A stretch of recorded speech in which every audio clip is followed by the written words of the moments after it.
Good morning class. आज हम लोग ज्योग्राफी में पाठ 7 का पढ़ेंगे। पाठ का नाम है शिशु का परिवेश।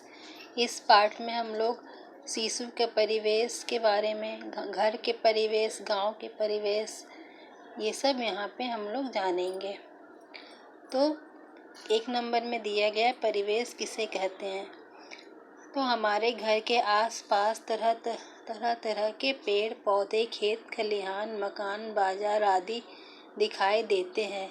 इन्हें परिवेश कहते हैं।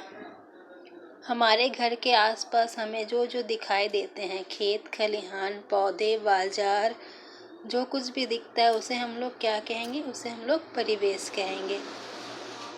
फिर दिया गया शहर का परिवेश किसे कहते हैं। तो शहर का परिवेश में क्या होगा? ट्राम, मोटर, सिनेमा, बड़े बड़े पक्के भवन आदि शहरी परिवेश कहलाते हैं। शहर के परिवेश में हम लोग क्या देखते हैं? ट्राम, मोटर, सिनेमा, बड़े बड़े पक्के भवन, इन सबको क्या कहेंगे? शहरी परिवेश कहेंगे। फिर गांव का परिवेश किसे कहते हैं? तो खेत खलिहान, बाग बगीचे, नदी नहर आदि को गांव का परिवेश कहेंगे।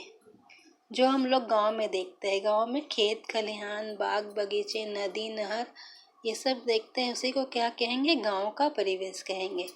फिर यहाँ खाली स्थानों को भरना है। तो दिया गया सामाजिक परिवेश से बनता है। सामाजिक परिवेश से क्या बनेगा? समाज बनता है। फिर दिया गया पड़ोसी परिवार एक दूसरे के होते हैं। तो एक दूसरे के घर होते हैं, यहाँ होते हैं भरेंगे। फिर दिया गया घर के अंदर इत्यादि जीव दिखाई देते हैं। घर के अंदर हमें क्या क्या दिखाई देते हैं? छिपकली, चींटी, मक्खी, मच्छर और चूहा, ये सब हमें घर के अंदर दिखाई देते हैं। फिर यहाँ हाँ और नहीं में उत्तर देना है। तो दिया गया आम फलों का राजा है, तो हो जाएगा हाँ, आम फलों का राजा है। आसपास के वातावरण को परिवेश कहते हैं, तो ये भी हो जाएगा हाँ। यहाँ ऊपर हम लोगों ने देखा था आसपास के वातावरण को परिवेश कहते हैं। फिर दिया गया परिवेश 3 प्रकार के होते हैं, तो नहीं, परिवेश 3 प्रकार के नहीं होते, ये गलत हो जाएगा।